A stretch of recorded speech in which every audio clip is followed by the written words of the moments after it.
Olá, alunos do terceiro ano do ensino médio, quem fala é o Alvo, professor de Sociologia.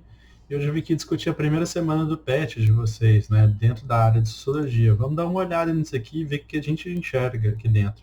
A ideia aqui não é concluir os exercícios, nem nada, né? A minha ideia é falar em geral, por linhas gerais, o que o PET está querendo dizer, né? O que traz de bom ou ruim aqui. Então, eu acho que o desenvolvimento do exercício vai ficar por conta de vocês, né? Caso vocês queiram, caso precise, vocês podem me procurar. Bom, esse PET ele começa recapitulando aí conteúdos que seriam dados no primeiro ano do ensino médio, né? Vocês foram as primeiras turmas aí que passaram por essa experiência de não ter sociologia no segundo ano, né? Ter só no terceiro ano. Não me perguntem por quê, não há nenhuma explicação para isso, né? Mas foi feito e vida que segue. De qualquer modo, né, aqui nesse primeiro capítulo, eles estão colocando a sociologia, né, como esse modo de você interpretar o mundo de uma maneira diferente. Eu sempre disse isso em sala de aula, né? A sociologia ela permite que nós tenhamos visões, né, mais amplas sobre a sociedade que nós vivemos, porque tudo que se faz em sociedade, ela tem significados muito mais amplos do que aquilo que a gente pode enxergar. E aí ele vai fazer algumas distinções entre aquilo que é senso comum e aquilo que é sociologia, né? Mas basicamente entre aquilo que é senso comum e aquilo que é ciência, porque a ciência ela não se baseia em um conhecimento que é imediato, certo? Então, o senso comum ele se baseia naquilo que é muito imediato, né? Você fala aquilo de que você acha, você não tem uma condição de falar aquilo que é a realidade em si, você está falando daquilo de achismo, você não está dizendo o que é aquilo de verdade. A sociologia, então, ela vai agir em determinada medida em ampliar esse olhar sobre a sociedade, ampliar esse olhar, determinar ali, determinar é um termo forte, né? Em ver, né, a complexidade que envolve elementos que muitas das vezes são simples na sociedade. Ele vai citar um exemplo aqui que é uma sociedade, né, que olha, que tem uma cultura extremamente machista, ela vai em determinada medida, o cara, a pessoa que vai agir, ele vai agir dentro de um senso comum que ele vai achar que aquilo ali é o correto, né? Ele não vai, em certa medida, ver aquilo ali como um problema, e aí, se isso fosse, né, feito dentro da sociologia, aquilo ali deveria ser questionado. E é isso que a sociologia faz. Pouca gente entende isso, por exemplo, quando a gente fala a questão de gênero, né? As pessoas não entendem muito bem o que isso quer dizer, mas isso é um olhar sociológico, né? As pessoas sempre apelam a questões biológicas, né? Mas biologicamente nós somos homens e mulheres, né? Não existem outros sexos.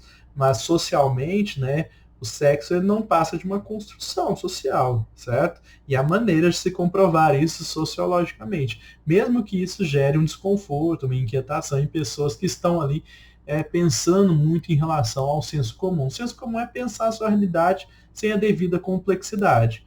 Para citar um exemplo disso, né, ele vai dizer o exemplo da imaginação sociológica. A imaginação sociológica é justamente você usar, né, determinada medida da sua forma de ver o mundo de uma maneira muito mais complexa do que aquilo é mesmo. Aqui, em certa medida, faltou ele citar, né, de onde vem esse termo da imaginação sociológica. Ele é cunhado de um sociólogo norte-americano chamado C. Wright Mills, né? Esqueci o. É Mills, né? Mills, é isso. Enfim, mas, mas ele não coloca aqui o nome. E também ele cita um exemplo, né, da xícara de café, que é um exemplo bem interessante, que não é dele também, ele não cita o nome, né? Esse é um exemplo dado por um autor chamado Anthony Giddens. O Giddens ele vai mostrar como o café, na verdade, uma simples xícara de café, ela tem por trás dela inúmeras relações, né? Ela pode ter a relação da sociabilidade, que é chamar a pessoa para tomar um café, para vocês conversarem sobre a vida. Ela tem as questões socioeconômicas, né? Onde o café é colhido, onde o café é plantado, que tipo de trabalho é usado para colher aquele café.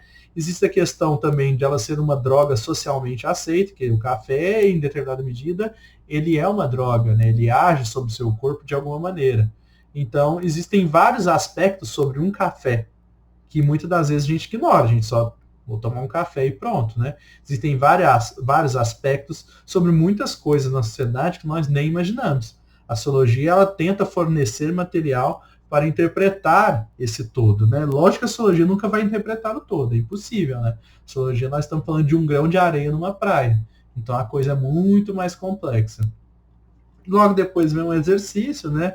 e aí ele vai ter essa charge aqui, né, falando sobre o senso comum, a fórmula do senso comum, uma única versão, entretenimento, controle, superficialidade, estereótipos, isso é uma fórmula do senso comum mesmo, né? E a mídia burguesa aqui atrás, né? Essa mídia que dissemina esse senso comum para as pessoas, né? Existem vários e vários exemplos que a gente poderia trabalhar aqui. E aí depois ele cita um textinho do Pierre Bourdieu, que é um sociólogo muito importante, que ele vai dizer que a sociologia ela é uma matéria que gera incômodo, e gera mesmo, viu, gente? Ela gera bastante incômodo. É o que eu sempre digo, né? Se você permitir, né, você começar a entender, né, a sociologia, ela, em certa medida, ela vai abrir seus horizontes para outros aspectos da sociedade, né? Muitas das vezes você, às vezes é aluno, você prefere áreas de exatas e essas coisas, que são importantes também, mas existem, por exemplo, vários físicos que são filósofos também, ao mesmo tempo. Então, eles não são só físicos, né? Eles estão trabalhando com ideias. Então, é necessário que, mesmo que você trabalhe, né, com números, né, é necessário que você tenha um posicionamento político, uma percepção social muito mais ampla para analisar a realidade. E a sociologia, tanto quanto a filosofia, é um ótimo, né, uma ótima matéria para que você desenvolva isso, certo?